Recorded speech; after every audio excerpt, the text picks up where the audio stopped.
Sekarang kita mau cobain BYD Dolphin. Bedah yuk Dolphinnya.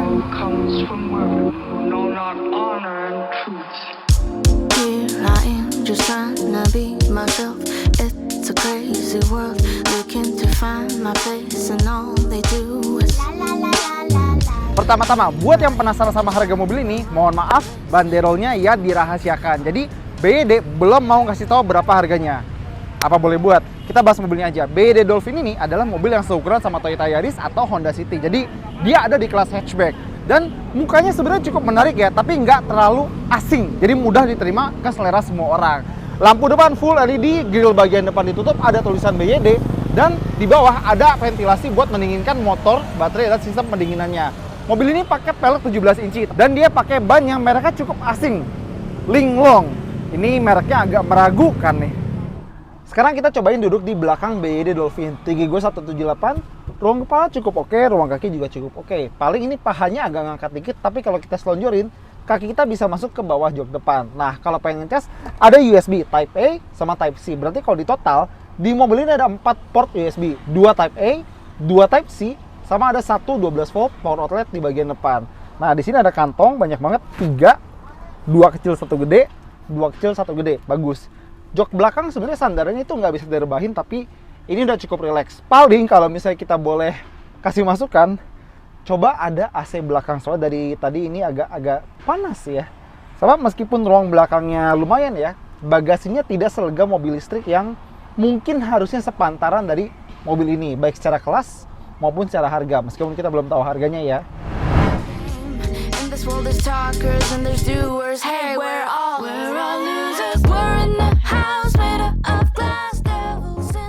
Sekarang kita langsung jalan aja. Ini kita jalan dari Bogor ke Jakarta, ke Patnaida Kapuk. Sebenarnya bagian dalamnya dia tuh masih unik sama kayak BYD atau 3 yang pernah kita bahas. Bahkan ada detail unik, misalnya kayak handle pintu yang dibikin mirip sirip lumba-lumba ini. Sesuai namanya, Dolphin. Tapi karena ini katanya bakal jadi mobil BYD yang paling terjangkau di Indonesia saat ini, materialnya juga disesuaikan. Jadi ini plastik, ke bawah pun plastik. Cuma ada sedikit bahan empuk di sini-sini, tapi mostly sebagian besar plastik, tapi untuk build quality-nya masih lumayan rapi. Dan dia udah menyesuaikannya. Jadi buat lampu sama sen itu di sebelah kanan, wiper di sebelah kiri. Lampu udah full LED dan denger deh suara sennya. Lucu ya. Bahkan kalau misalnya ada alarm atau warning buat blind spot misalnya, dia tuh bunyinya kayak tetesan air atau water droplet gitu. Lucu.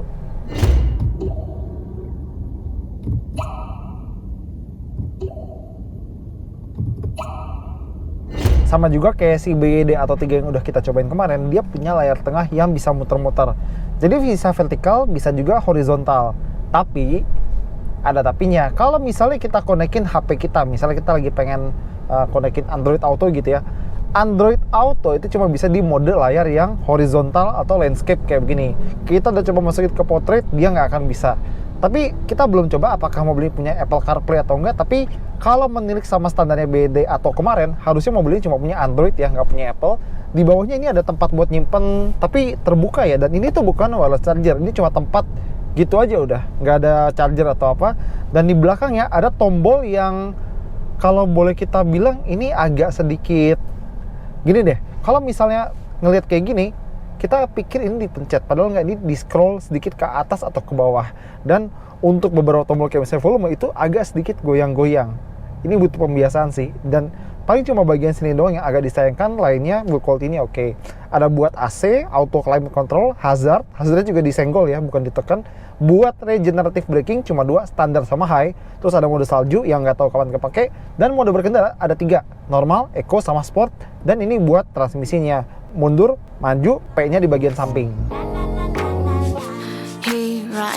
Trying to stand out in the crowd, have my own sound, house that the fake ones are always so. Nah ini nih sedikit tambahan dan itu baru ketahuan tadi banget.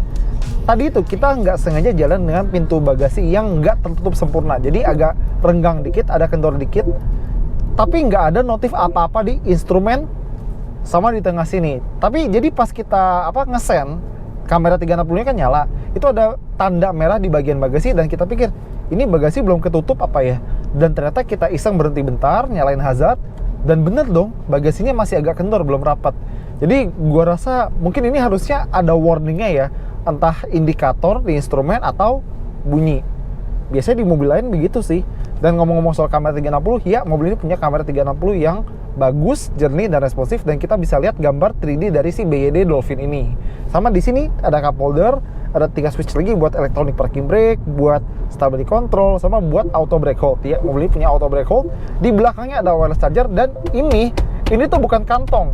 Jadi ini kita mau coba buka, ternyata ini bukan kantong, jadi nggak bisa dibuka tutup. Kantongnya ada di bagian kolong sini. Jadinya kalau buat taruh-taruh mungkin aksesnya agak susah. Jadi kayaknya bagian dalam si BYD Dolphin ini lebih mentingin aspek estetika atau keunikan daripada aspek fungsional. Ini mobil bagus sih, paling fungsionalnya aja agak kurang. Sekarang kita udah masuk tol menuju Jakarta, dan pertama setir deh. Setir ini sangat tergantung bobotnya, tergantung sama mode berkendara. Jadi kalau di Eco atau normal dia tuh enteng banget. Kalau di Sport dia agak berat tapi tetap keentengan. Ya namanya juga mobil kecil ya. Dan mungkin juga tujuannya adalah mobil urban biar gampang dipakai di perkotaan. Jadi wajar setirnya enteng. Nah, kalau misalnya kalian penasaran sama tenaganya, yang ini yang kita coba adalah yang baterainya lebih gede. Yang kalau misalnya baterai penuh dia bisa jalan sekitar 490 km menurut klaim dari BYD-nya. Mobil ini punya tenaga sekitar 200 tenaga kuda, mungkin 201-an ya, dan torsinya sekitar 310 Nm. Sebagai gambaran, itu adalah tenaga yang kurang lebih mirip dengan Chery Omoda E5, tapi ditaruh di bodi yang jauh lebih kecil di BYD Dolphin ini. Bayangin tenaga gede di bodi kecil. Ini kalau kaki kanan nggak sekolah, kenceng nih, asli. Daripada gua ngomong, mending kita coba ini di 80 mode sport. Dan udah 100 lebih lah pokoknya, gue nggak berani ngomong. Jadi gini, beberapa mobil listrik ya biasanya di atas kecepatan 60 atau 70 biasanya udah nggak ada tenaganya, udah ngempos, karena emang tarikan atau torsi itu kuat di kecepatan bawah atau putaran bawah. Di bagian atas biasanya udah nggak ada, tapi ini masih ada gitu, dan masih berasa tarikannya. Bahkan mobil ini bisa menyentuh 170 km/jam dengan cukup mudah. Sebagai perbandingan, ada beberapa mobil listrik atau mungkin hybrid ya. Gue pernah cobain Nissan Leaf waktu itu, topnya cuma sekitar 140 atau 150 km/jam. Dan ini bisa lebih kenceng daripada mobil itu. Bah, gila. Urusan bantingan sendiri, si BYD Dolphin ini dia punya suspensi yang kalau boleh gue bilang cukup empuk. Ini jadi cocok buat penggunaan harian ya. Dan bicara soal suspensi, ternyata ada perbedaan kaki-kaki antara versi yang baterai lebih gede sama yang lebih kecil. Jadi kalau yang baterai lebih gede kayak gini, dia pakai suspensi belakang independent multi-link. Tapi kalau yang baterainya lebih kecil, dia pakai suspensi belakang torsion bar. Jadi beda varian, beda juga rasa berkendaranya. Jadi gua rasa ini akan lebih enak buat dikendarai daripada varian yang bawahnya. Meskipun kalau boleh jujur, varian yang paling terjangkau juga udah cukup sih. Range-nya 410-an dengan tenaga sekitar ya mungkin 70-90 tenaga kuda, itu udah cukup banget kalau misalnya keperluannya buat dalam kota doang. Buat visibilitas ke depan enak, dan pilarannya dia ditarik ke depan sehingga ada kaca kecil di sini yang bantu visibilitas kita ke samping, dan spionnya pun tidak begitu menghalangi. Garis bahunya juga rendah, jadi ngeliat ke samping enak, dan ngeliat ke belakang itu juga masih enak. Pakai spion tengah ya, ada manual dimming, tapi paling nggak dia punya day and night gitu ya.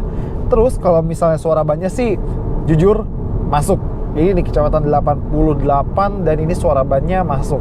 Dan kalau kita lanjut ke atas 110 atau 120, itu barulah suara anginnya masuk. Jadi kalau misalnya kalian memiliki mobil ini, saran gue coba ganti bannya sama yang lebih nyaman atau yang lebih kedap. Pastinya juga si BYD Dolphin ini punya ADAS. Jadi ada adaptive cruise control, lane keep, autonomous braking, segala macamnya dia ada. Tapi satu hal unik yang gue temukan di mobil ini adalah, kan biasanya ada kamera ya di balik spion tengah.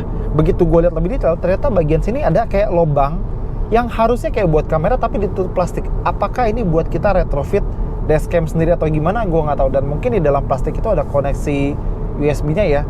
Sama kalau soal ADAS-nya, sebenarnya kalau buat adaptive cruise control itu nggak ada masalah. Mobil depan ngerem kita ikut ngerem, mobil depan maju kita ikut maju. Tapi untuk lane keep-nya gue bilang agak sedikit agresif ya. Jadi gini, kalau misalnya di beberapa mobil yang punya sensing-sensingan gitu, kalau misalnya kita udah kena marka, dia bakal cuma kayak ngebimbing halus kita biar kembali ke tengah-tengah, ke jalan yang benar.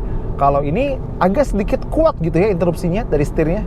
Jadi kesannya mungkin bukannya kayak ngebimbing pelan-pelan biar kita balik ke tengah, malah kayak agak maksa biar kita balik ke tengah. Ada bedanya antara bimbing sama maksa. Untungnya bisa dimatiin ya. Jadi sesuka kalian aja gimana kalian nyamannya nyetir mobil ini.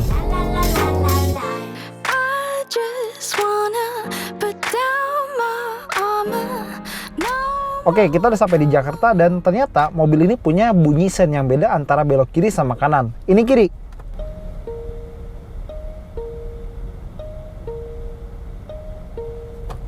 Ini kanan.